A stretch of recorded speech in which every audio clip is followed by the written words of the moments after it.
भाजपा करती है नफरत की राजनीति। यह संविधान को नहीं मानता। आरएसएस के लोग नहीं चाहते कि गरीब, दलित और पिछड़े आगे बढ़े। वीआईपी के प्रमुख मुकेश सहनी ने खुद को समाजवादी बताया। कहा, हम लोग सबको साथ लेकर चलते हैं। जब विधायक अधिक होंगे तो सरकार में हिस्सेदारी ज्यादा होगी। मुकेश सहनी ने भारतीय जनता पार्टी को कहा, भारत जलाओ पार्टी। आगे सुनिए क्या क्या कह रहे हैं मुकेश सहनी। कि भारतीय जनता पार्टी भारत जलाओ पार्टी है। इनके साथ अगर जाइएगा तो आपके आने वाला नस्ल बर्बाद हो जाएगा। हम लोग समाजवादी लोग हैं, समाजवादी सोच है, सभी जाति धर्म के साथ मिलकर रहना चाहते हैं।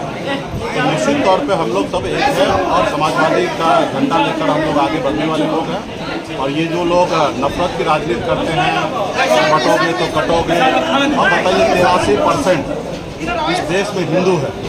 अब किसको डरा रहे हैं? अभी 10-15 साल से आपका सरकार है, उसके बावजूद भी आप इस तरीके का भाषा का प्रयोग करते हैं। भारत सरकार में आप मंत्री हैं, आप भारत के संविधान में आपने संविधान को पे हाथ रखकर शपथ लिया है कि हम सभी जाति वर्ग के साथ एक मिलजुल कर रहेंगे, सभी को आगे बढ़ाने का सोच रखेंगे। यानी कि आपकी कैसी भाषा है? आप इसका मतलब संविधान को नहीं मानते हैं, आप बाबा साहब भीमराव अम्बेडकर को नहीं मानते हैं, आप महात्मा गांधी को नहीं जानते हैं, नहीं मानते हैं। तो कहीं ना कहीं ये लोग जो है, ये लोग राज्य में, देश के में लोगों को जोड़ने वाले लोग नहीं हैं, लोगों को तोड़ने वाले लोग हैं।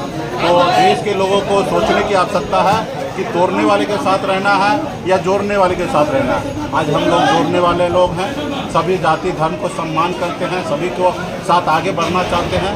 सब लोग सर उठा के जिए, ये देश सभी का है।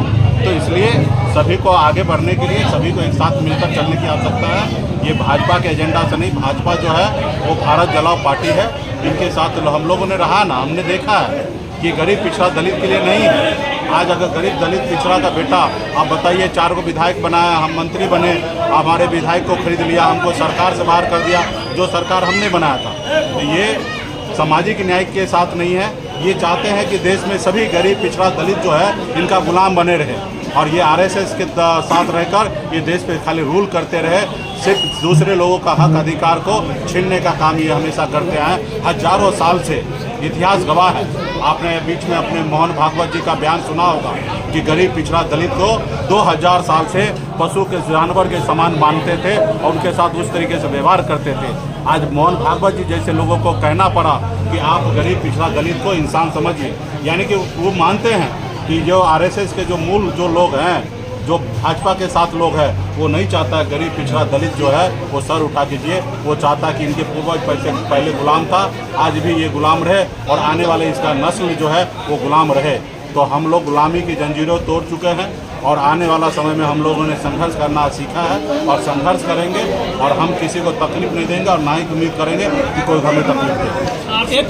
सरकार में जो जरूरी है, जमीन पे जो चीज़ जरूरी है वो काम नहीं कर रहे। 1 नेशन 1 इलेक्शन से समझिए ना, बताइए ना समाज में क्या फ़ायदा होने वाला है। अब फ़ायदा तो गिनाइए। राज्य में आप बताइए 4 साल हो जाए और फिर चुनाव हो जाए और उसको फिर एक ही साल में चुनाव कराएं। एक चुनाव में 1000-2000 करोड़ रुपया खर्च होता है। आप बताइए 5 साल ना रह के 1 साल में फिर से चुनाव हो, इसमें जनता का क्या फ़ायदा है? जनता का फायदा गिनाइए तो निश्चित तौर पे आप कीजिए। और जब जनता का जो चीज़ में फायदा नहीं है वो बिल्कुल ही देश में नहीं होना चाहिए। देखिए, लोकतंत्र में सब लोग स्वतंत्र हैं और जब उनको मौका था तभी वो कुछ किए नहीं। अभी रिटायरमेंट के टाइम में 70 साल की उम्र में अभी पार्टी बना रहे हैं। तो जब वो जिस पार्टी में थे उस पार्टी में अपने वंशज जमा के साथ कुछ किए नहीं। तो खैर, लोकतंत्र है, सबको अधिकार है लोगों के बीच में बात रखने के लिए। दल बनाए हैं, अपना दल चलाएं, हमारी शुभकामना है। आपने कहा कि 40 सीट लक्ष्य वीआईपी पार्टी का रखें, किस रूप में देखते हैं? लोग डिप्टी सीएम का नारा लगा रहे थे। देखिए, हमारी पार्टी महागठबंधन में है और पिछली बार हमने 4 विधायक बनाया था। इस बार हमने लक्ष्य रखा है 4 नहीं 40 विधायक बनाने का और निश्चित तौर पर उस रास्ते पे हम लोग काम कर रहे हैं। संकल्प यात्रा पे निकले हैं पूरे बिहार में। हम मजबूती से अपने लोगों को जोड़ रहे हैं। आप देख रहे हैं कि किस तरीके से हुजूम है, हमारे लोग हमारे साथ खड़े हैं।